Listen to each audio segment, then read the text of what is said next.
Selamat malam Ibu Guru, teman-teman, dan juga penonton sekalian. Saya Nathan Herdawan dari kelas 10 MIPA 4 bersekolah di SMA Santo Petrus Pontianak. Pada hari ini akan menjelaskan tentang ringkasan teks laporan hasil observasi yang telah saya kumpulkan. Nah, yang pertama kita akan membahas tentang ciri-ciri teks laporan hasil observasi. Ciri-ciri yang pertama adalah bersifat objektif, global, dan universal. Artinya dari bersifat objektif adalah mengandung keadaan yang sebenarnya atau berdasarkan arti penelitian. Yang bersifat global dan universal adalah berlaku untuk semua orang. Yang kedua adalah objeknya tunggal. Objek penelitiannya tunggal. Yang ketiga adalah lengkap dan sempurna, yang artinya teks disusun berdasarkan struktur teks laporan hasil observasi dan disajikan secara lengkap. Yang keempat adalah berisi fakta yang disajikan dalam teks laporan hasil observasi. Yang kelima adalah informasi merupakan hasil penelitian dan terbukti kebenarannya. Yang keenam, tidak bersifat tugan. Yang ketujuh adalah saling bekerja di antara kelas dan subkelas yang terdapat di dalamnya. Setelah membahas tentang ciri-cirinya, kita akan membahas tentang fungsi teks laporan hasil observasi. Yang pertama adalah untuk memberitahukan atau menjelaskan tentang pengamatan yang telah dilakukan. Yang kedua adalah memberitahukan kepada pihak yang berwenang atau terkait suatu informasi. Yang ketiga adalah hasil observasi dapat digunakan menjadi berbagai informasi. Yang keempat adalah sebagai alat pendokumentasian objek atau suatu kegiatan. Berikut adalah sifat-sifat teks laporan hasil observasi. Yang pertama adalah informatif, yaitu berisi informasi dan bersifat menerangkan dan menjelaskan. Yang kedua adalah komunikatif, isi yang disajikan berhubungan dan mudah dipahami. Yang ketiga adalah objektif, isinya mengenai suatu keadaan yang benar-benar terjadi tanpa ada pengaruh pandangan pribadi, dan juga berisikan fakta atau hasil penelitian. Nah, setelah kita telah memahami tentang ciri-ciri, fungsi, dan sifat-sifat teks laporan hasil observasi, sekarang kita akan memasuki tahap, yaitu mengidentifikasi struktur dan isi teks laporan hasil observasi. Struktur teks laporan hasil observasi yang pertama adalah pernyataan umum, biasanya berisi pembuka atau pengantar hal yang akan disampaikan dan adanya pengklasifikasian. Selain itu, biasanya juga disajikan dalam kalimat definisi dan memiliki banyak konjungsi. Contohnya adalah katak adalah salah satu. Yang kedua adalah deskripsi bagian. Bagian ini biasanya berisi tentang informasi-informasi umum tentang objek dan juga menjelaskannya secara garis besar pemahaman tentang objek tersebut. Contohnya adalah katak bisa hidup di air dan darat, dan juga katak tidak memiliki alat kopulasi sehingga perkawinan dilakukan melalui metode amplitude dan sebagainya. Bagian ketiga dari struktur teks laporan hasil observasi adalah deskripsi manfaat, yaitu menunjukkan bahwa objek yang diamati memiliki manfaat atau fungsi dalam kehidupan. Contoh, katak biasa digunakan sebagai bahan makanan dan memiliki khasiat untuk mengobati penyakit tertentu. Langkah-langkah menyusun teks laporan hasil informasi. Yang pertama adalah membaca pemahaman isi teks. Pemahaman bacaan adalah kemampuan mengolah teks, memahami maksud dari teks, dan memadukan dengan apa yang pembaca ketahui. Yang kedua adalah menemukan pokok-pokok isi informasi. Untuk menemukan pokok-pokok isi informasi, kita mencari kalimat utamanya dulu. Kalimat utama adalah kalimat yang di dalamnya memiliki pokok pikiran atau gagasan utama yang menjadi pengembangan sebuah paragraf. Gagasan utama bersifat umum dan dapat melingkupi semua isi yang ada dalam sebuah paragraf. Yang ketiga adalah menggabungkan kalimat-kalimat pokok informasi menjadi satu paragraf dengan menggunakan konjungsi. Kalimat simpleks disebut juga kalimat tunggal sederhana, merupakan kalimat yang hanya terdiri dari inti subjek dan inti predikat. Sedangkan kalimat kompleks merupakan kalimat yang strukturnya menjadi suatu struktur kalimat suatu bahasa. Kalimat simpleks ditandai oleh faktor kesesuaian dengan bentuk makna, fungsi, kesederhanaan unsur dan posisi atau urusan unsur. Menurut kesesuaian bentuk maknanya, kalimat sederhana memiliki bentuk yang utuh atau lengkap. Menurut fungsinya, kalimat sederhana adalah kalimat berita. Ditinjau dari segi kesederhanaannya, kalimat sederhana memiliki unsur-unsur minimal. Sifat ketergantungannya ini ditentukan oleh struktur fungsionalnya, yaitu subjek predikat objek, subjek predikat keterangan, dan juga subjek predikat objek keterangan. Syarat pertama struktur kalimat sederhana adalah bentuknya yang lengkap. Dengan kata lain, kalimat sederhana termaksud kalimat lengkap. Kelengkapan bentuk kalimat sederhana merupakan kelengkapan minimal. Artinya bila unsur-unsur kalimat ditiadakan, maka kalimat itu bukan lagi kalimat sederhana. Berikut adalah contohnya. Contoh yang pertama yang ada di kiri adalah wayang tersebut berbentuk pipi seperti wayang kulit. Nah, subjeknya adalah wayang tersebut, predikatnya adalah berbentuk, pipi adalah objeknya, dan pelengkapnya adalah seperti wayang kulit. Contoh kedua yang ada di kanan adalah kelelawar merupakan hewan unik. Kelelawar yaitu adalah subjeknya, merupakan adalah predikatnya, hewan unik merupakan objeknya. Kedua kalimat ini merupakan kalimat simpleks.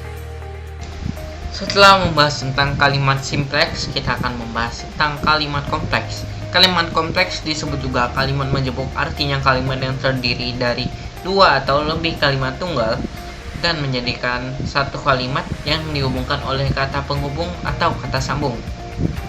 Oleh sebab itu, kalimat majemuk memiliki induk kalimat yaitu klausa utama dan anak kalimat yaitu subordinatif.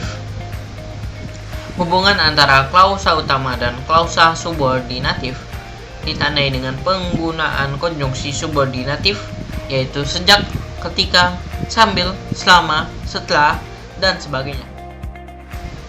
Kalimat majemuk setara. Kalimat majemuk setara adalah kalimat majemuk yang unsur atau bagian-bagiannya mempunyai hubungan sederajat atau dengan kata lain, kalimat yang terdiri dari beberapa gabungan dari kalimat tunggal yang setara. Dalam kalimat majemuk setara, kedudukan pola-pola kalimat sama tinggi. Contoh, Lenny mendapatkan nilai bagus karena ia memiliki otak yang cerdas. Kalimat majemuk setara terdiri atas yang pertama adalah setara menggabungkan, yaitu dirangkaikan dengan konjungsi seperti dan lagi sesudah itu, karena itu. Kedua yaitu setara memilih, yaitu konjungsi yang dipakai untuk menyatakan hubungan adalah atau. Ketiga, setara mempertentangkan konjungsi yang dipakai dalam hubungan ini adalah, tetapi, melainkan, hanya. Kalimat majemuk bertingkat adalah kalimat majemuk yang hubungan pola-polanya tidak sederajat. Salah satu pola menduduki fungsi lebih tinggi dari pola lain. Bagian yang lebih tinggi tersebut disebut induk kalimat. Bagian yang lebih rendah dari itu disebut anak kalimat. Sesuai dengan fungsinya, anak kalimat dapat dibagi atas. Yang pertama, anak kalimat yang menduduki fungsi inti, yaitu subjek atau predikat. Yang kedua, anak kalimat menduduki fungsi tambahan. Yang ketiga, anak kalimat menduduki fungsi sebagai keterangan. Kalimat majemuk campuran ialah kalimat majemuk yang merupakan gabungan dari kalimat majemuk setara dengan kalimat majemuk bertingkat. Dalam kalimat majemuk campuran, sekurang-kurangnya terdiri dari 3 kalimat tunggal.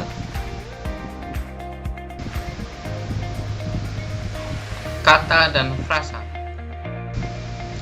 Menurut KBBI, kata adalah unsur bahasa yang diucapkan atau dituliskan dan merupakan perwujudan kesatuan perasaan dan pikiran yang dapat digunakan dalam rangka berbahasa. Kalimat merupakan satuan bahasa yang dapat berdiri sendiri. Ciri-ciri kata berikut ini adalah dapat berdiri sendiri. Kedua, dapat berubah morfem tunggal. Ketiga, dapat diubah melalui gramatikalisasi, pengulangan kata, pengimbuhan kata, dan pemajemukan. Keempat, bermakna denotatif dan konotatif. Contoh kata: wayang yaitu nomina, boneka yaitu juga nomina, pergi yaitu verba, dan kemarin yaitu adverbia.